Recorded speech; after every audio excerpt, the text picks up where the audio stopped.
it's a little bit of an anomaly because I won't be building a shower a lot of times on these what I call plastic, these fiberglass tub shower combos. I'm usually doing a tub shower conversion, so this would be a 5-foot tub by about almost 3 foot. Normally tubs about 32, 33 inches. I'm usually putting the curb right around where the tub edge starts, but because it's so wide, that's basically the curb already, and you gain all this other space that's taken up by these things.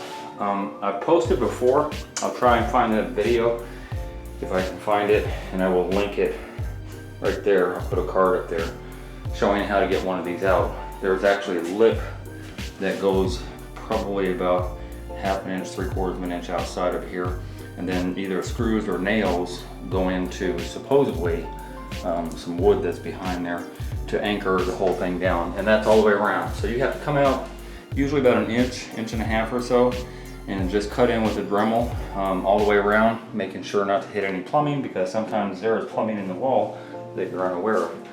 And then you just cut all around that. That kind of de-anchors the whole thing, but eventually everything has to be cut out. So in sections is what I usually do. I'll get my Sawzall and I'll start at a corner and just cut off down to the bottom of the tub, and then straight across, and then kind of take this out as a panel. That's a panel, that's a panel, and then the tub itself can come out usually intact after it's cut. Sometimes I gotta cut them in half if my doorway doesn't work. Then I'll cut them in half. And start to finish, it takes probably about 15-20 minutes to take one of these out. The plumbing has to be disconnected, of course. The drain stuff, all the pretty stuff has to come off.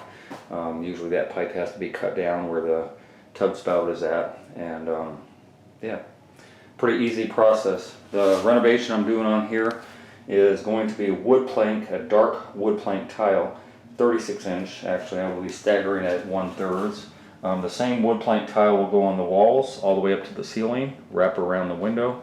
I'm going to get some bullnose fashioned, and so that will be vertical as opposed to the horizontal design that they want me to do. There'll be a really cool freestanding vanity that's actually shorter than this one in length, and I'll be using the same low flow toilet afterwards. So this is basically about a week, about 5 days. There's not a lot of dry time on stuff like on a shower build with the shower pan and all the other intricacies, but it is a small space. So I'm going to start the demo. Should take about an hour, hour and a half to get all this stuff out of here and get started on the rebuild. 3 years ago, almost to the day, at least a month anyway, it was 2016 when I built this shower. And I am back now to do some other work, but this is the glass shower job that 3 years ago I did.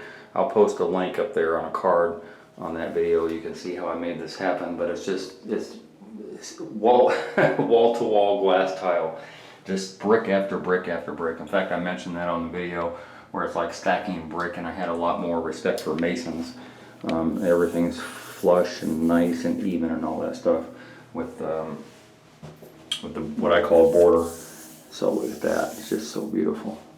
And then a little 2x2 tile on the floor with little tapered cuts that I like to do around the drain, pretty typical of what I do. And then I also requested that she come up with an idea. Well, actually I come up with the idea to use the floor tile as a skirt, so I don't have this glass tile sitting on top of the floor.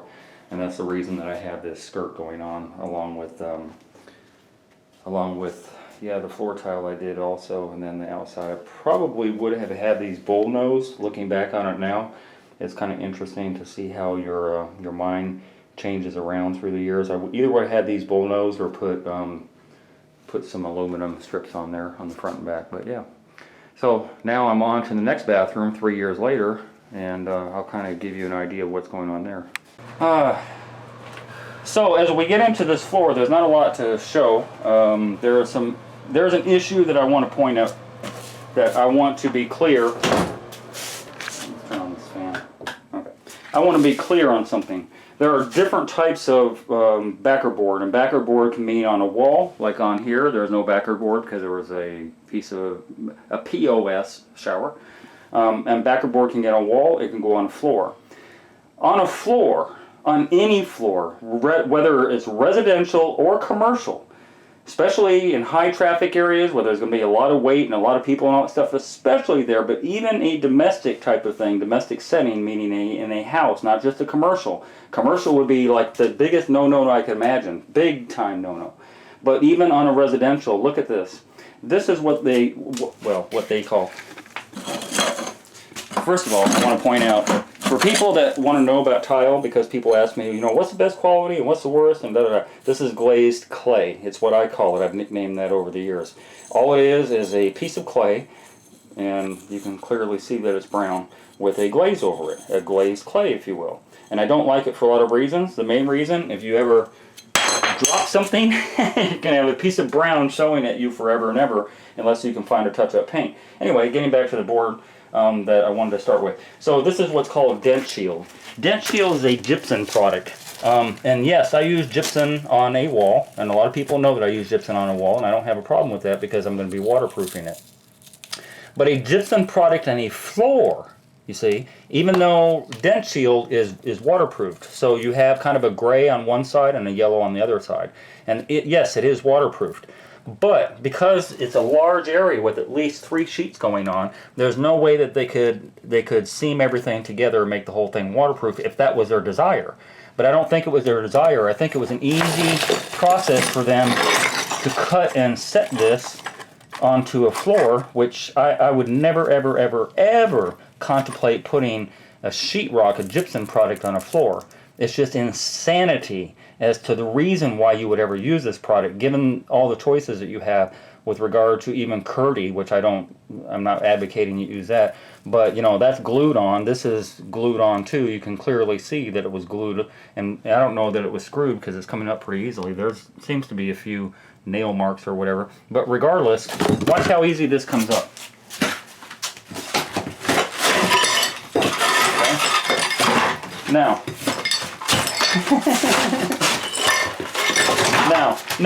hold on. Oh, by the way, this is Joy, my helper. He came down from New York. I've introduced him a few times on this video. So, well, I will eventually introduce him a few times on further videos, but he's been helping me for the last couple months. So anyway, the point is that okay, my bad. I was absolutely 100% incorrect.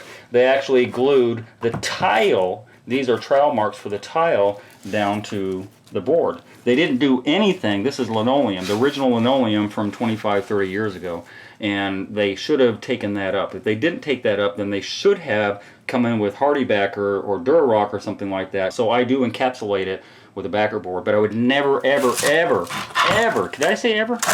Ever use a sheetrock type of product, whether or not it's waterproofed, which this is, top and bottom, whether or not it's waterproof or not, it's just an insanity to ever put this stuff onto a bathroom floor where you have you have a toilet, you have a sink, you have a shower, you have all kinds of water egress onto a floor through the grout lines and into this, despite and regardless that it's waterproof, because you cannot guarantee the waterproofing once you have nailed it down and all that stuff.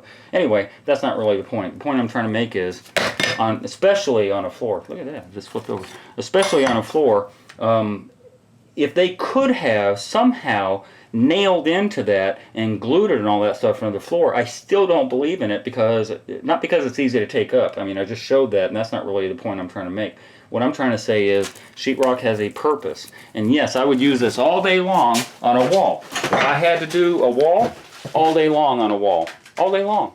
And then any nails or any fasteners that I put in here, I put a little Red Guard, Aqua Defense, or something like that. You know, same as any other the foam board that you use fasteners on, you always want to waterproof it. And I would do the same thing with this. It's a great product, don't get me wrong, for a wall. But a gypsum product on a floor is completely insane. And I don't know why these guys, or anybody for that matter, on YouTube or not, would ever use this stuff for a floor. Dumb.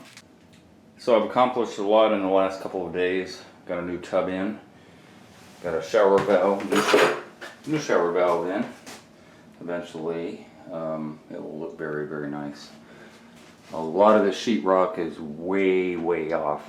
I know a lot of guys out there get frustrated, and you have to do feathering out of your sheetrock mud in order to get things level. Sometimes like this, 14, 15 inches down. to get it somewhat flat. And then the rest of it's all manipulation of your tile. So the reason specifically that I'm coming back is I'm getting ready to red garden. But before I start slapping tile up there, I want people to understand a huge reason why I have a YouTube channel is to put out information that's very valuable information, as opposed to,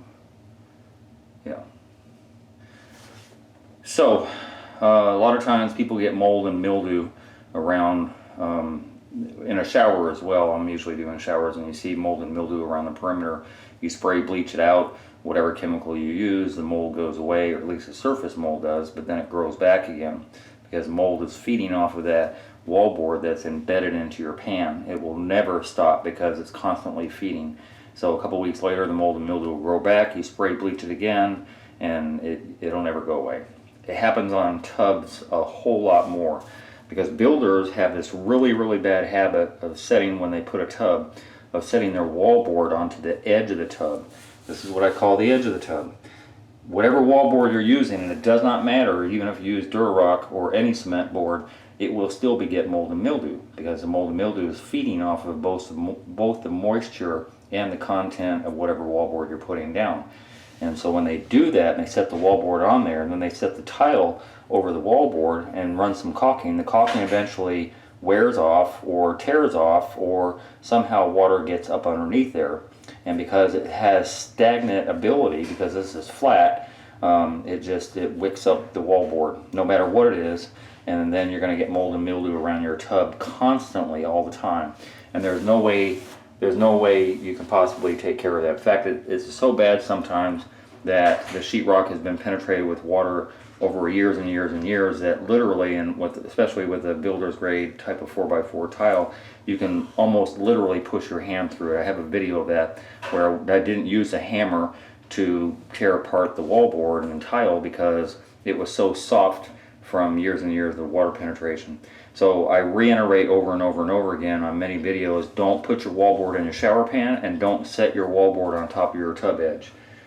Whatever wallboard you decide to use, there's a lip on here, and you can see part of it here, and I have to mitigate this area because obviously, it bumps out a little further than the wallboard, which has to do with the construction of the house. But anyway, the point being, this is the edge of the tub, this is the lip.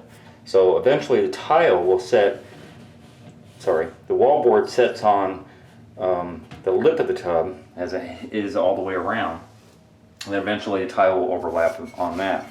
So that's how that should set. So that you can see there's clearly a gap in there, same as I do with my shower.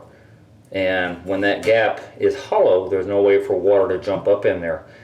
And despite and regardless that I'm waterproofing, you'd be hard pressed to waterproof the bottom of here.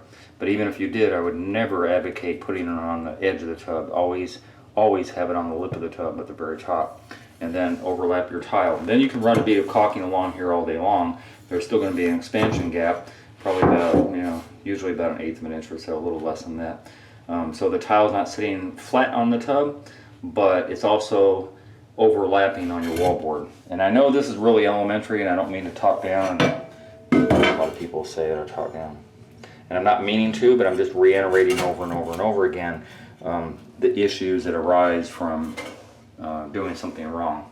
And so this would be the correct way. Set your tile on the edge, but your wallboard on the lip. Enough said.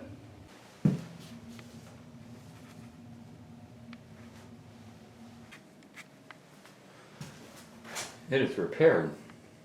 Good to go. 7 days later, this bathroom is done.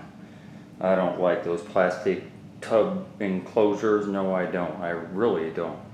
I'm normally doing a tub to shower conversion when I take those out, but in this case they wanted a brand new tub. That's what they got. They got some new, better flooring with a plank tile, 6x36 plank tile. They got a new vanity, new sink, new faucet. Old toilet, but it's newer, so it works. New baseboard, new quarter round. They have a new tub, a new shower tub diverter fixture thingamabob that is gold. When she told me that she was getting gold, I thought it was like that what is it, the brass, like brass. No, this is really gold. I mean, it's not really gold, but it looks like gold, which is really cool. I could not find the overflow cap and the pop-up for the tub in gold, so they can retroactively change that out anytime they want once they find the right coloration. But I do like it. It's different. I haven't really run into a gold setup like this before, and I haven't done wood plank tile in a shower, so that's new also. This was problematic in a lot of ways. It had nothing to do with the customer. Older houses, poorly built houses with poorly installed stuff. Like, you remember there was an outside pipe that fed the toilet, and I moved that to an appropriate place. Actually went into the wall and did that.